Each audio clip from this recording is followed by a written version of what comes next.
ഞാൻ എഴുതിയ ഏറ്റവും പുതിയ പുസ്തകം ജലം ജന്മാവകാശം എന്ന പുസ്തകത്തെ നിങ്ങൾക്ക് പരിചയപ്പെടുത്താൻ വേണ്ടിയിട്ടാണ് ഞാനിപ്പോൾ വന്നിരിക്കുന്നത്.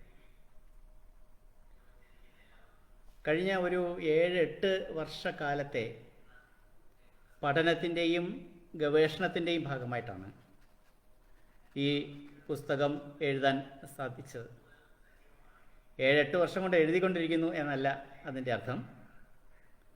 കഴിഞ്ഞ ഒരു 2 വർഷം കൊണ്ടാണ് കൂടുതൽ സമയം ഇതിൻ്റെ രചനയ്ക്ക് വേണ്ടി മാറ്റിവെക്കാൻ സാധിച്ചത്. നമുക്കറിയാം, കോവിഡ് മഹാമാരിയും അതിനോടനുബന്ധിച്ചുള്ള ലോക്ക്ഡൗണും ഒക്കെ വന്നപ്പോൾ അപ്പോൾ കിട്ടിയ സമയം കൂടി ഉപയോഗിച്ചുകൊണ്ടാണ് ഈ പുസ്തകരചന പൂർത്തിയാക്കാനായി സാധിച്ചത്. പാനീയം പ്രാണിനാം പ്രാണഹ എന്ന് പറയും. ജീവജാലങ്ങൾക്ക് ജലം പ്രാണനേക്കാൾ വലുതാണ്, അല്ലെങ്കിൽ പ്രാണന് തുല്യമാണ് എന്നുള്ളതാണ്. അപ്പം ജീവജലം എന്നാണ് കൂടുതൽ പറയുക. നമ്മുടെ പ്രാണനോടാണ് ജലത്തിനെ ഉപമിക്കുന്നത്, അല്ലേ? പക്ഷേ ഇന്ന് നമ്മുടെ ആഗോള അടിസ്ഥാനത്തിൽ നോക്കിയാലും, നമ്മുടെ രാജ്യത്തിൻ്റെ അടിസ്ഥാനത്തിൽ നോക്കിയാലും, നമ്മുടെ സംസ്ഥാനത്തിൻ്റെ ഭാഗമായിട്ട് നോക്കിയാലും ഒക്കെ തന്നെ അനുദിനം അനുനിമിഷം ദൗർലഭ്യം നമ്മൾ കൂടുതലായിട്ട് അനുഭവിക്കുകയും അതിൻ്റെ ദുരന്ത ഫലങ്ങൾ നമ്മൾ അനുഭവിച്ചുകൊണ്ടിരിക്കുകയാണ്. ഇപ്പോൾ കഴിഞ്ഞ ഒരു മൂന്നാമത് ലോക മഹായുദ്ധം ഉണ്ടാവുമെങ്കിൽ അത് ജലത്തിന് വേണ്ടിയിട്ടായിരിക്കും എന്നാണ് അറിവുള്ളവർ പറഞ്ഞിട്ടുള്ളത്. വാസ്തവത്തിൽ ഇപ്പോൾ നമ്മുടെ ഒരു ലോക മഹായുദ്ധത്തിൽ ഏർപ്പെട്ടിരിക്കുകയാണ്. പക്ഷേ ലോകത്തിലെ ജനത ഒന്നാകെ ഒരുമിച്ച് നിന്നുകൊണ്ട് ഒരു മഹാമാരിയെ ചേർത്ത് തോൽപ്പിക്കാനായിട്ട് നിൽക്കുകയാണ്. അതുകൊണ്ടാണ് ഈ ജലത്തിന് വേണ്ടിയുള്ള ലോക മഹായുദ്ധം എന്നുള്ള അത്രയും ദൗർഭാഗ്യകരമായൊരു സാഹചര്യം വരാത്തത്. പക്ഷേ അത് അനധിവിദൂര ഭാവിയിൽ ഉണ്ടാകാനുള്ള സാധ്യതയുണ്ട്. വ്യക്തികൾ തമ്മിൽ, വീടുകൾ തമ്മിൽ, ചെറിയ അടുത്ത സമൂഹങ്ങൾ തമ്മിൽ മാത്രമല്ല, സംസ്ഥാനങ്ങൾ തമ്മിലും രാജ്യങ്ങൾ തമ്മിലും ഭൂഖണ്ഡങ്ങൾ തമ്മിലും തന്നെ വെള്ളത്തിന് വേണ്ടി പരസ്പരം പോരടിക്കുന്ന, മല്ലടിക്കുന്ന, യുദ്ധം ചെയ്യുന്ന ഒരു വലിയ നിർഭാഗ്യകരമായിട്ടുള്ള സ്ഥിതിവിശേഷമൊക്കെ വരാനായിട്ടുള്ള എല്ലാ സാധ്യതകളുമുണ്ട്. ഇതൊരു കാലഘട്ടത്തിൻ്റെ നീഡ് ഓഫ് ദി അവർ എന്ന് പറയും. കാലഘട്ടത്തിൻ്റെ ഒരു ആവശ്യമാണ് ജല മാനേജ്മെൻറ്റ് അല്ലെങ്കിൽ ജലസംരക്ഷണത്തിൻ്റെ ആവശ്യകത. ജല മാനേജ്മെൻറ്റ് എന്ന് പറഞ്ഞാൽ വളരെ എളുപ്പമുള്ളൊരു കാര്യമാണ്. ഒന്ന്, അതിൻ്റെ ലഭ്യത വർദ്ധിപ്പിക്കുക. 2, അതിൻ്റെ ആവശ്യം കുറയ്ക്കുക. പറയുമ്പോൾ വളരെ എളുപ്പമാണ്, പക്ഷേ ഇതെങ്ങനെ സാധ്യമാകും എന്നുള്ളതാണ്. നമ്മളൊക്കെ സ്കൂളിൽ പഠിക്കുന്ന കാലത്ത് ഏറ്റവും കൂടുതൽ പഠിച്ചിട്ടുള്ള വാക്കാണ് ചിറാപുഞ്ചി എന്ന് പറയുന്നത്. ചിറാപുഞ്ചി എന്ന് പറയുന്ന മേഘാലയയുടെ തലസ്ഥാനമായ ഷില്ലോങ്ങിൽ നിന്ന് ഒരു 55 കിലോമീറ്റർ യാത്ര ചെയ്താൽ സമുദ്രനിരപ്പിൽ നിന്ന് 1300 മീറ്റർ ഉയരത്തിലായിട്ട് ചിറാപുഞ്ചി സ്ഥിതി ചെയ്യുന്നു. അവിടെയായിരുന്നു അടുത്ത കാലം വരെ ലോകത്തിൽ ഏറ്റവും കൂടുതൽ മഴ കിട്ടിക്കൊണ്ട്, ഏകദേശം 11,000 മില്ലിമീറ്ററിലധികം മഴ ലഭിച്ചുകൊണ്ടിരുന്നത്.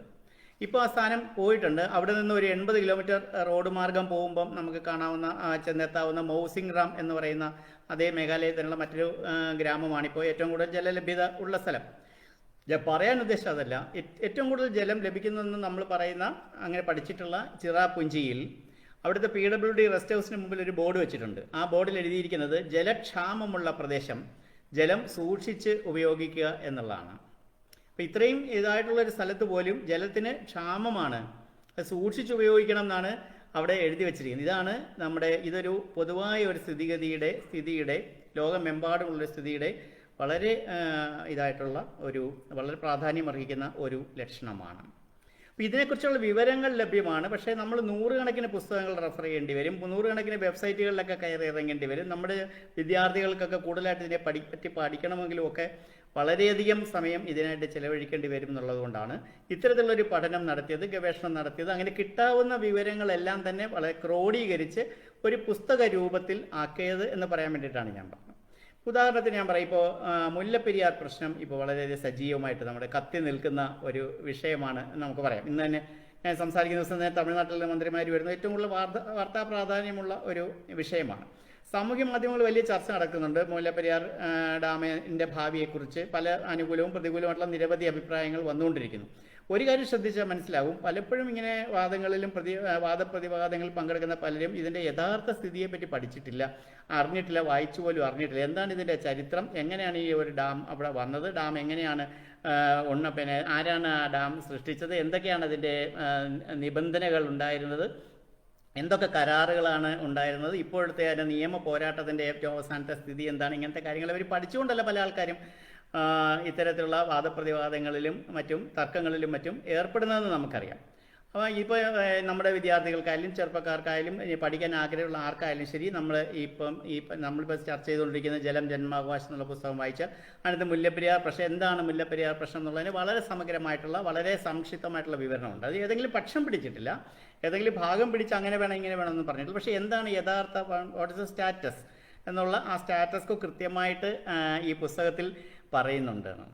അതുപോലെ നമ്മുടെ കുട്ടികൾക്കൊക്കെ പ്രോജക്റ്റുകളൊക്കെ ചെയ്യാനായിട്ട് പലപ്പോഴും ഇതുമായിട്ട് ബന്ധപ്പെട്ട ഒരുപാട് വിഷയം വരാറുണ്ട്. ഇപ്പോൾ ലോക ജലദിനത്തെക്കുറിച്ച്, ലോക ജലദിനാചരണത്തെക്കുറിച്ച് പലപ്പോഴും പേപ്പർ പ്രസന്റേഷൻ ഇങ്ങനത്തെ ആവശ്യങ്ങളൊക്കെ വരാറുണ്ട്. എന്നാണ് ഈ ലോക ജലദിനം ആരംഭിച്ചത്? എല്ലാ വർഷവും മാർച്ച് 22-ാം തീയതിയാണ് ലോക ജലദിനം ആഘോഷിക്കുക. അത് 1985 മുതൽ ആഘോഷിച്ചു വരുന്നു.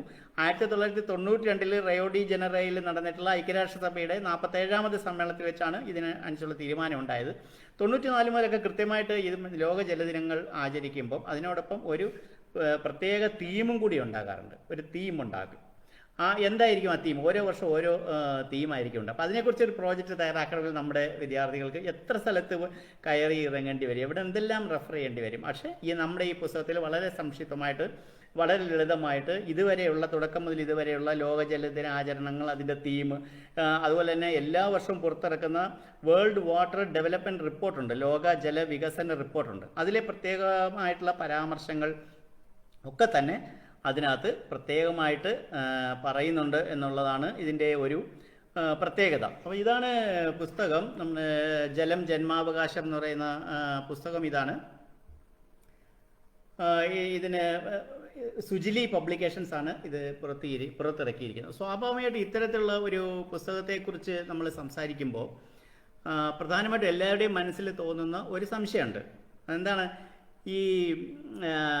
ഇത് ഒരു സാങ്കേതിക പദങ്ങളൊക്കെ ഒരുപാട് വാരി നിറച്ച് കുത്തി നിറച്ച് വായിക്കാനൊക്കെ മുഷിപ്പ് തോന്നുന്ന, വളരെ ബുദ്ധിമുട്ടുള്ള, വളരെ സങ്കീർണമായ ശൈലിയിലൂടെ എഴുതിയതാകുമോ, ഇത് സാധാരണക്കാരായ ആൾക്കാർക്ക് ഇത് വായിക്കാൻ സാധിക്കുമെന്നുള്ള ഒരു സംശയം എല്ലാവർക്കും തോന്നാം.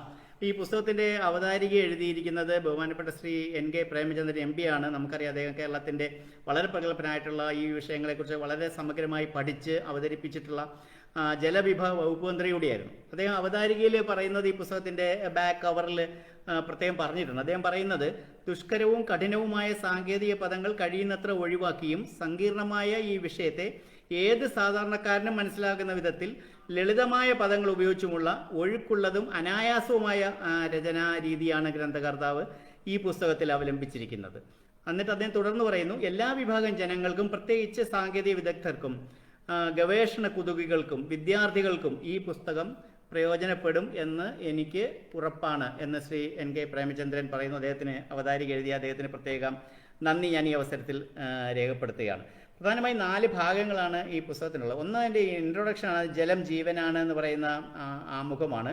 അത് ലോകം മുഴുവനുള്ള, ലോകമെമ്പാടുമുള്ള ജലത്തിൻ്റെ ഇപ്പോഴത്തെ സ്ഥിതി, ജലലഭ്യതയുടെ ഇപ്പോഴത്തെ സ്ഥിതി ഒക്കെ തന്നെ വളരെ, അല്ലെങ്കിൽ ഭാവി എന്താകും എന്നുള്ള, പ്രത്യേകിച്ച് 2050 പോലെയുള്ള ഒരു കാലഘട്ടത്തിൽ നമ്മുടെ ഭാവി തലമുറയ്ക്ക് എന്തുമാത്രം ജലം ലഭ്യമായിരിക്കും, എന്തെല്ലാം ബുദ്ധിമുട്ടുകൾ പ്രയാസങ്ങളാണ് ലോക ജനത അഭിമുഖീകരിക്കാൻ പോകുന്ന, ഇങ്ങനത്തെ കാര്യങ്ങളെല്ലാം തന്നെ അതിനകത്ത് വിവരിച്ചിട്ടുണ്ട്. തുടർന്ന് ജലവും നമ്മുടെ ഈ ലോകവും എന്ന് പറയുന്ന അധ്യായമാണ്. ജലവും നമ്മുടെ ലോകവും എന്ന് പറയുന്ന ഈ അധ്യായത്തിൽ വിവിധ രാജ്യങ്ങളിൽ, ലോകമെമ്പാടുമുള്ള രാജ്യങ്ങളിൽ ഉള്ള പ്രധാനപ്പെട്ട രാജ്യങ്ങളിലൊക്കെ ഉള്ള ജലത്തിൻ്റെ സ്രോതസ്സുകൾ, അതിൻ്റെ ഇപ്പോഴത്തെ സ്ഥിതി, അവിടെ ദൗർലഭ്യമാണോ, അവിടെ മിച്ചമാണോ ഉള്ളത്, കൂടുതൽ കുറവുണ്ടോ, അങ്ങനത്തെ കാര്യങ്ങളെല്ലാം തന്നെ അവരുടെ പദ്ധതികൾ എന്തൊക്കെയാണ് അതെല്ലാം തന്നെ വിശദീകരിച്ചിട്ടുണ്ട്. 3-ാമത്തെ അധ്യായത്തിലാണെങ്കിൽ ഭാരതത്തിൻ്റെ ജലമേഖലയെക്കുറിച്ചാണ് പറയുന്നത്. ഭാരതത്തിൽ ഇപ്പോൾ നമ്മൾ ലോകമെമ്പാടും അവൈലബിൾ ആയിട്ടുള്ള, ലഭ്യമായിട്ടുള്ള ജലത്തിന് 4% മാത്രമാണ് നമ്മുടെ ഭാരതത്തിനുള്ളത്. അതുകൊണ്ട് തന്നെ നമുക്ക് 1 ലക്ഷം ഗ്രാമങ്ങളിൽ ഇപ്പോൾ തന്നെ നമുക്ക് കടുത്ത ജലക്ഷാമം നമുക്ക് അനുഭവപ്പെടുന്നുണ്ട്. അപ്പോൾ ഇന്ത്യയിലെ വിവിധ സംസ്ഥാനങ്ങളിലെ സ്ഥിതി എന്താണെന്നൊക്കെ വളരെ പൊതുവായിട്ട് അതിനകത്ത് വിശദീകരിച്ച ശേഷം, ജലം ദൈവത്തിൻ്റെ സ്വന്തം നാട്ടിൽ, നമ്മുടെ ദൈവത്തിൻ്റെ സ്വന്തം നാടായ കേരളത്തിൽ, ഇപ്പോൾ കേരളത്തിനെ സംബന്ധിച്ച് വലിയൊരു പ്രചരണമുണ്ട്, ഒരു തെറ്റായ പ്രചരണമാണ്. കേരളത്തിന് അധിക ജലമുണ്ട് എന്നുള്ളതാണ് ആ പ്രചരണം. 3000 മില്ലിമീറ്റർ മഴയാണ് നമുക്ക് ലഭിക്കുന്നത്, 44 നദികളാണ് നമുക്കുള്ളതെന്നും നമുക്കറിയാം.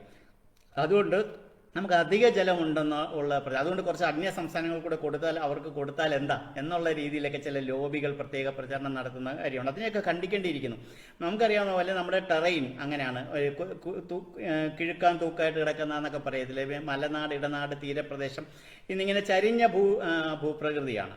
അപ്പോൾ നമ്മൾ ഒരു മഴ പെയ്ത് കഴിഞ്ഞാൽ 90% മണിക്കൂറുകൾക്കുള്ളിൽ തന്നെ ഒഴുകി അറബിക്കടലിൽ പതിക്കുന്ന ഒരു നിർഭാഗ്യകരമായ സ്ഥിതിയാണ് കേരളത്തിനുള്ളത്. അപ്പോൾ അത് മാത്രമല്ല, ദേശീയ തലത്തിൽ നമ്മുടെ സംസ്ഥാനത്തുണ്ടായിട്ടുള്ള വിവിധ ജലനയങ്ങൾ, അതുപോലെ തന്നെ ജലസേചനം സംബന്ധിച്ച് നമ്മുടെ സംസ്ഥാനത്ത് രൂപപ്പെടുത്തിയിട്ടുള്ള നിയമങ്ങൾ, അതുപോലെ തന്നെ മഴവെള്ള സംഭരണം, നമ്മുടെ കിണറുകൾ, അതുപോലെ തന്നെ പ്രകൃതിക്ക് ഇണങ്ങുന്ന കയ്യാലകൾ, മഴക്കുഴികൾ, കോണ്ടൂർ കനാലുകൾ വഴിയുള്ള സംരക്ഷണം, അതുപോലെ തടയണകളും അടിയണകളും, കുടിവെള്ള വിതരണം, ശുദ്ധജലവും അല്ലെങ്കിൽ ശുദ്ധജലത്തിൻ്റെ അഭാവം കൊണ്ടുണ്ടാകുന്ന ജലജന്യമായിട്ടുള്ള രോഗങ്ങളും.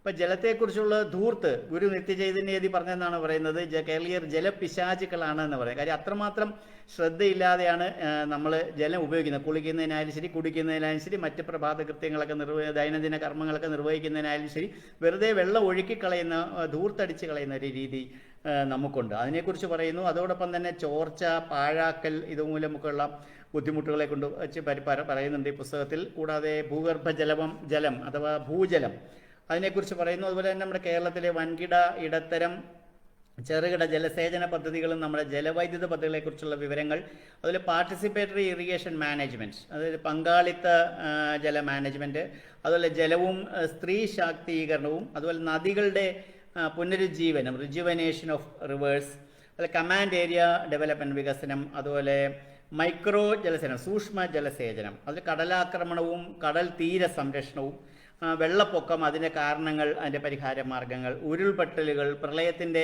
മുന്നറിയിപ്പ്, വാർണിംഗ് സിസ്റ്റം, ശുദ്ധജല തടാകങ്ങൾ, നമ്മുടെ ശാസ്താംകോട്ട ഉൾപ്പെടെയുള്ള ശുദ്ധജല തടാകങ്ങളെക്കുറിച്ച്, അതുപോലെ തന്നെ നമ്മുടെ പ്രകൃതിദത്തമായ കുളങ്ങൾ, കാവുകൾ, വയലുകളൊക്കെ സംരക്ഷിക്കേണ്ടതിൻ്റെ പ്രാധാന്യം, മണ്ണ് സംരക്ഷണത്തിൻ്റെ പ്രാധാന്യം, വാട്ടർഷെഡ് ഡെവലപ്മെൻറ്റ്, തണ്ണീർത്തട വികസനം, ഹരിത കേരള മിഷൻ്റെ വിവിധ പ്രവർത്തനങ്ങൾ, ഞാൻ നേരത്തെ സൂചിപ്പിച്ച മുല്ലപ്പെരിയാർ പോലെയുള്ള അന്തർ സംസ്ഥാന നദീജല തർക്കങ്ങൾ.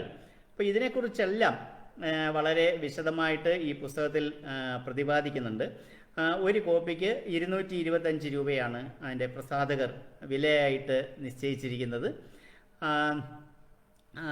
അതിൻ്റെ ലിങ്ക്, ആ പുസ്തകം വാങ്ങാനുള്ള ഏത് ലിങ്കിൽ കയറിയിട്ടാണ് നമുക്ക് ആ പുസ്തകം കരസ്ഥമാക്കാനായിട്ട് സാധിക്കുക. നമ്മുടെ വീട്ടിൽ ഈ പുസ്തകം ഓൺലൈൻ ഓർഡർ ചെയ്താൽ നമ്മുടെ വീട്ടിൽ ഈ പുസ്തകം എത്തിച്ചേരും.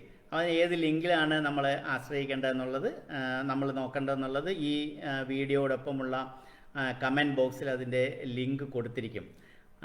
അപ്പം ഞാൻ ഇതുകൊണ്ട് പ്രതീക്ഷിക്കുന്നത് നമ്മുടെ സുഹൃത്തുക്കൾ എല്ലാവരും തന്നെ ഇതൊരു നേരിട്ട് വായിച്ച് മനസ്സിലാക്കി നമ്മുടെ കാര്യങ്ങൾ ഇതൊരു റെഫറൻസ് ഗ്രന്ഥമായിട്ട് നമുക്ക് എപ്പോഴും ഉപയോഗിക്കാം എന്നുള്ളൊരു ഉറപ്പ് എനിക്ക് വളരെ വിനീതമായിട്ട് നൽകാൻ സാധിക്കും. ഇനി ഞാനീ പറഞ്ഞ ഏത് കാര്യത്തെക്കുറിച്ചും ഒരു ആധികാരികമായിട്ടുള്ള ഒരു അറിവ്, ഒരു ഫസ്റ്റ് ഹാൻഡ് ഇൻഫർമേഷൻ, അല്ലാതെ ഇൻഡെപ്ത് അല്ല, ഒരു ഫസ്റ്റ് ഹാൻഡ് ഇൻഫർമേഷൻ നമുക്ക് ഏത് കാര്യത്തെക്കുറിച്ചും ജലസംബന്ധമായ പ്രശ്നങ്ങളെക്കുറിച്ച് നമുക്ക് അറിയാനായിട്ട് ഈ പുസ്തകം ഉപയോഗിക്കാം. അതുപോലെ തന്നെ നമുക്ക് ഗിഫ്റ്റായിട്ട് നൽകാനായിട്ട് ഏറ്റവും നല്ലൊരു പുസ്തകമായിരിക്കും ഇത്. നമ്മുടെ കുട്ടികൾക്ക്, നമ്മുടെ സുഹൃത്തുക്കളുടെ കുട്ടികൾക്ക്, അതുപോലെ തന്നെ ചെറുപ്പക്കാർക്ക്, അല്ലെങ്കിൽ പരിസ്ഥിതി പ്രവർത്തനങ്ങളൊക്കെ പങ്കാളികളായിട്ടുള്ളവർക്ക്, സാങ്കേതിക വിദഗ്ധരായിട്ടുള്ളവർക്ക് ഒക്കെ തന്നെ ഇത്, അതുപോലെ നമ്മുടെ വായനശാലകളിലൊക്കെ ഇത്, ലൈബ്രറികളിലൊക്കെ വെക്കുന്നതിന്, അത് നമ്മൾ ലൈബ്രറിക്ക് സംഭാവനയായിട്ട് നൽകാൻ സാധിക്കുന്ന നമുക്കൊരു പുസ്തകം വാങ്ങിച്ചു കൊടുക്കാം. ഇങ്ങനെ അനന്തമായിട്ടുള്ള സാധ്യതകൾ ഈ പുസ്തകത്തിനുണ്ട് എന്നുള്ളതാണ് നമ്മുടെ വളരെ അത് പുറത്തിറങ്ങി വളരെ കുറച്ച് ദിവസം ആയുള്ളെങ്കിലും വളരെ നല്ല രീതിയിലുള്ള,